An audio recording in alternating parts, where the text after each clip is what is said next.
but I wanted to move on with the Dow Jones Industrial hitting 20,000 for the first time, up 1,000 since the election. People are excited, but I think they might be a bit too quick to the draw because this may be good in the temporary, but it looks like a major bubble reminiscent of the 2008 burst. Why should people be concerned about the major uptick in the Dow, Nasdaq, and S&P, and why exactly is this happening? Well, okay.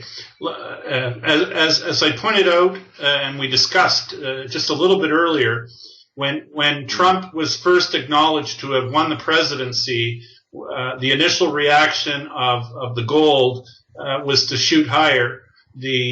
Also the initial reaction in the equity markets. Understand, we learned that Trump had won the presidency at around 8 or 8:30 in the evening, and at that time of night, the stock market is not open per se, but the equity futures markets for the Dow Jones and the Nasdaq are trading, and the Dow futures had spiked lower to the tune of about 800 points as gold was spiking 70 points higher. We know for a fact that it was intervention that turned the price or the so-called price, the paper price of gold, which turned the paper price of gold around and slammed it down. And the equity markets, in my view, would have been taking a cue from what was going on in the gold market. Had the gold market continued to ascend, or the gold price continued to ascend as it should have, I believe that the equity prices would have continued to plummet. And that's unacceptable to the price riggers, the fools at the Federal Reserve and the fools that control our markets. And they wanted to send a message that this was good, which is why they turned gold down. And then, in essence, with the heavy-handedness they conducted in the gold market, the brain-dead fools in the equity market then thought it was safe to buy equities again.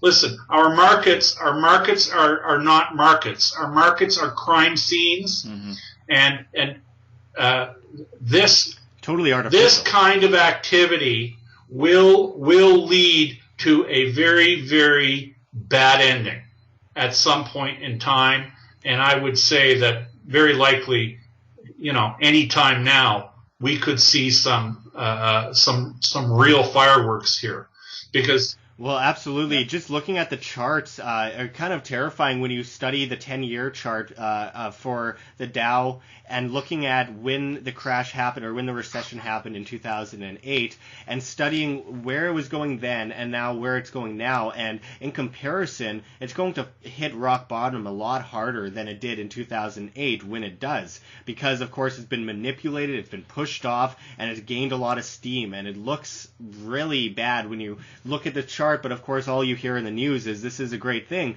And while it is a good thing in the temporary, and I'm happy to see it go up, it's not going to continue in that uptick, and people are jumping the gun too much, just like we saw in 2007. We saw so many people going, wow, this is so amazing, this is such a great environment right now, and then, of course, we know what happened next. So it's just something that I feel like a lot more people should understand, because people on both sides, I don't think, quite understand what this means in the long run. And I feel like, of course, because fundamentals aren't exactly followed to the extent that they used to be when it comes to the monetary system, when it comes to the markets, it's hard to say, or it's hard to put a date on something. You can't say this is going to happen on that day in 3 months. Listen, there was a time where it was a bit more possible. What we are witnessing in our capital markets, it's a big Kool-Aid party.